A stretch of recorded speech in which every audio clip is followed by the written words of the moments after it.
ಭಯ ಆಗ್ತೈತೆ ನಂಗೆ ಮೊಬೈಲ್ ನೋಡ್ಬೋದು ನೀವು. ರಶ್ ಏನಿಲ್ಲ.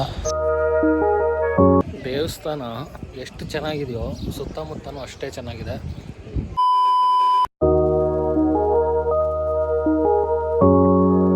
ಗೈಸ್ ಫೈನಲಿ ಒಂದು ಥರ್ಡ್ ಡೇ.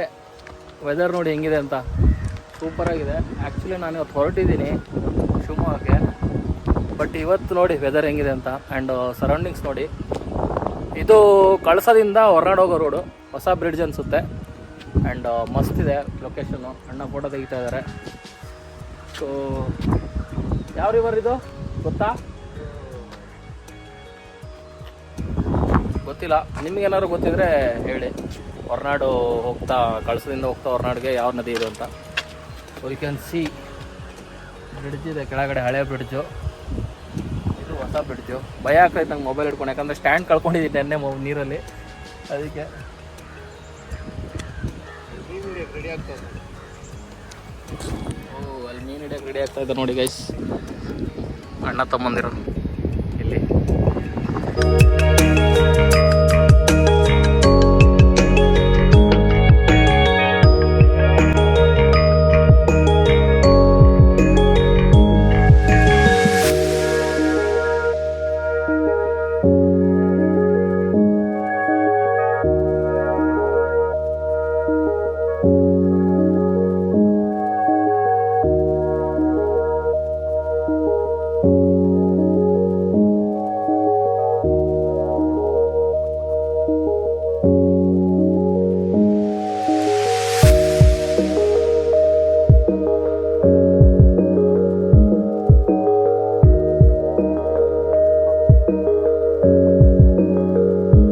ದೇವಸ್ಥಾನ ಎಷ್ಟು ಚೆನ್ನಾಗಿದೆಯೋ ಸುತ್ತಮುತ್ತನೂ ಅಷ್ಟೇ ಚೆನ್ನಾಗಿದೆ.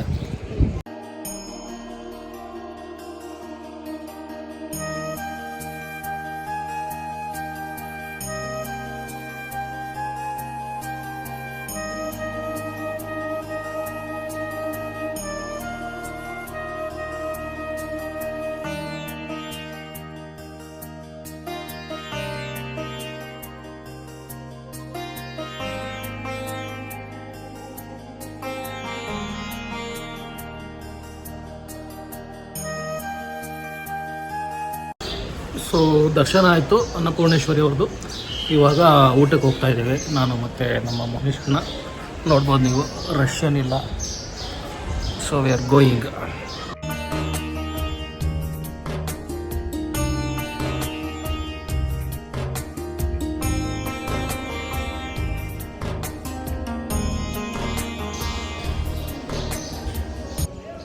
ಇನ್ನೊಂದೇನು ಅಂದರೆ ನನ್ನ ಲಕ್ಕಿಗೆ ದಿನ ಬಿಸಿಲಿರ್ತಿತ್ತು, ಇವತ್ತು ಆಲ್ರೆಡಿ ಮತ್ತೆ ನೋಡಿ ಹೆಂಗಿದೆ ಅಂತ ಹಿಂದ್ಗಡೆ ಸೀನ್ರಿ. ಆಲ್ರೆಡಿ ಮತ್ತೆ ಹೇಳೋಕ್ಕೆ ಹೋಗಿ ಮೋಡಾಗಿದೆ. ಸೊ ಲಾಗ್ ಮಾಡ್ತಾ ನಂಗೆ ಇದೊಂದು ಕಷ್ಟ, ಮರ್ತುಬಿಡ್ತೀನಿ ಏನಾದ್ರು ಮಾತಾಡೋದಿದ್ರೆ. ಇವಾಗೆಲ್ಲ ದೇವಸ್ಥಾನ ತುಂಬ ಚೆನ್ನಾಗಿ ಮಾಡಿದ್ದಾರೆ, ಮುಂಚೆ ಥರ ಇಲ್ಲ, ಭಾಳ ಕ್ಲೀನಾಗಿ ಇಟ್ಟಿದ್ದಾರೆ.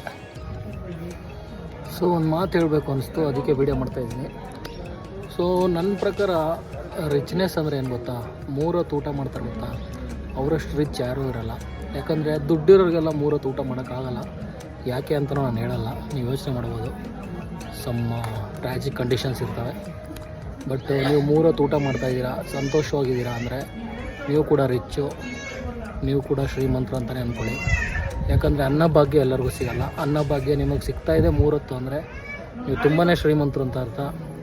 ಅಟ್ಲೀಸ್ಟ್ ಜಗತ್ತಲ್ಲಿ ಎಷ್ಟು ಪರ್ಸೆಂಟ್ ಇರ್ತಾರೋ ಅದರಲ್ಲಿ ಅಟ್ಲೀಸ್ಟ್ 1% ಜನಕ್ಕೆ ಹೋಲಿಸ್ಕೊಂಡ್ರೆ ನೀವು ತುಂಬಾ ಶ್ರೀಮಂತರು. ಸೊ 3 ಹೊತ್ತು ಊಟ ಮಾಡ್ತಾಯಿದ್ದೀರಾ, ಸಂತೋಷವಾಗಿದ್ದೀರಾ ಅಂದರೆ ಹಾಗೇ ಇರಿ, ಅದೇ ರಿಚ್ನೆಸ್ಸು. ದುಡ್ಡೇ ಯಾವಾಗಲೂ ರಿಚ್ನೆಸ್ ಅಲ್ಲ, ನಿಮ್ಮ ಶರೀರ ಅಂದರೆ ಹೆಲ್ತ್ ಕೂಡ ಒಂದು ರಿಚ್ನೆಸ್ಸು. ಸೊ ಅಷ್ಟು ಹೇಳೋಕ್ಕೆ ಇಷ್ಟಪಡ್ತೀನಿ. ನಿಮಗೇನು ಅನಿಸ್ತು ಅಂತ ಹೇಳಿ. Thank you. So with a happy note, ದೇವಸ್ಥಾನದ ಎದುರುಗಡೆ ಹೊರನಾಡಲ್ಲಿ. So we are saying bye to mister Monish. It's been 2 crazy days. Thank you for hosting me. ತುಂಬಾ ಮಾತಾಡ್ತಾ ಇದ್ದೀನಿ, ಈಗ ನೀವು ಮಾತಾಡಿ. ಥ್ಯಾಂಕ್ ಯು ಎಲ್ಲ ಹೇಳ್ಬೇಡ ಅಂತ ಎಮೋಷನಲ್ ಆಗ್ತೀನಿ ಗೈಸ್. ಗಾಗಲ್ಸ್ ಹಾಕೊಡಿ. ಇಲ್ಲ, ನಿನ್ನ ಹೆಸರು ಇಲ್ಲಿ ಇರಬೇಕು ಅಂತ ಬರ್ದಿತ್ತು, ಇಲ್ಲಿದ್ಯಾ ಗೈಸ್? ನಾನು ಅದೇ ಹೇಳಿದ್ದೆ ಬರ್ಬೇಕಾದ್ರೆ ನನ್ನ ಫ್ರೆಂಡ್, ಬೆಂಗಳೂರು ಫ್ರೆಂಡ್ಗೆ, ಶೆಟ್ಟಿಗೆ ನಾನು ಕೇರಳ ಹೋಗ್ಬೇಕು ಅಂದ್ಕೊಂಡೆ. ಬಟ್ ಇವನು ಇದರಲ್ಲಿ ಮುಖಾಂತರ ದೇವ್ರು ಇಲ್ಲಿ ಕರ್ಸ್ಕೊಂಡ. ಇಟ್ಸ್ ಆಲ್ವೇಸ್ ಏನಂದರೆ ರೀಸನ್ ಇರುತ್ತೆ. ನೀವೆಲ್ಲೇ ಹೋದ್ರೂ ಆ ಬಟರ್ಫ್ಲೈ ಎಫೆಕ್ಟ್ ಏನೇನೋ ಅಂತಾರೆ ಸೈನ್ಸಲ್ಲಿ, ಬಟ್ ರೀಸನ್ ಇದ್ದೇ ಇರುತ್ತೆ. ನೀವು ಒಂದು ಕಡೆ ಹೋಗ್ತಾ ಇದ್ದೀರಾ ಅಂದರೆ ಅದೇ ಸಿಂಪಲ್. ಅಜ್ಜ ಕೋಲಾರಿಂದ ನೋಡ್ಬೇಕು ಅಂತಿತ್ತು, ಅಜ್ಜ ಕಳ್ಸ್ಕೊಂಡ್ರು ಅಷ್ಟೇ. ಅಷ್ಟೇ.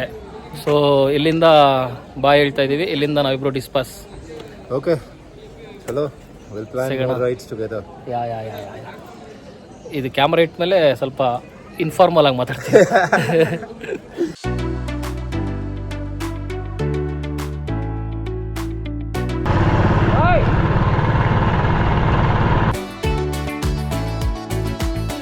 ಸೊ ಹೊರನಾಡಿಂದ ಬರ್ತಾ ಒಂದು ಕಾರ್ ಇದು ಈ ಥರ ಆಗಿತ್ತು, ರೋಡ್ ಸೈಡಿಗೆ ಬಂದು ಅವ್ರ ಪಾಪ ತುಂಬಾ ತೊಂದರೆ ಪಡ್ತಾಯಿದ್ರು. ಆಮೇಲೆ ನಾನು ಒಂಚೂರು ಬನ್ನಿ ಅಣ್ಣ, ಒಂಚೂರು ಬನ್ನಿ, ಪಕ್ಕದ ಹಳ್ಳಿ ಹೋಗಿ ಒಬ್ಬರನ್ನ ಕರ್ಕೊಂಬಂದೆ. ಸೊ ಅದನ್ನೆಲ್ಲ ವೀಡಿಯೋ ಮಾಡಲಿಲ್ಲ ನಾನು, ಈ ಥರ ಹೆಲ್ಪ್ ಮಾಡೋದನ್ನ ವೀಡಿಯೋ ಮಾಡಬಾರ್ದು ಅಂತ. ಬಟ್ ಗಾಡಿ ರೋಡಿಗೆ ಬಂದಮೇಲೆ ನನಗೊಂದು ಸ್ಯಾಟಿಸ್ಫ್ಯಾಕ್ಷನ್ ಸಿಕ್ತು.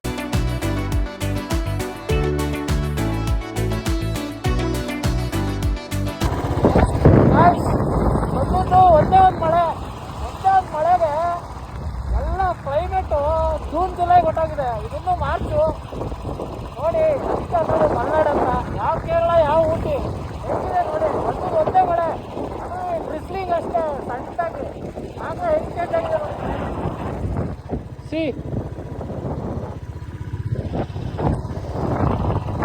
ಸುಮ್ಮನೆ ಅನ್ನಲ್ಲ ಮಲ್ನಾಡು ಅಂತ, Malnad is Malnad. 2 hours later.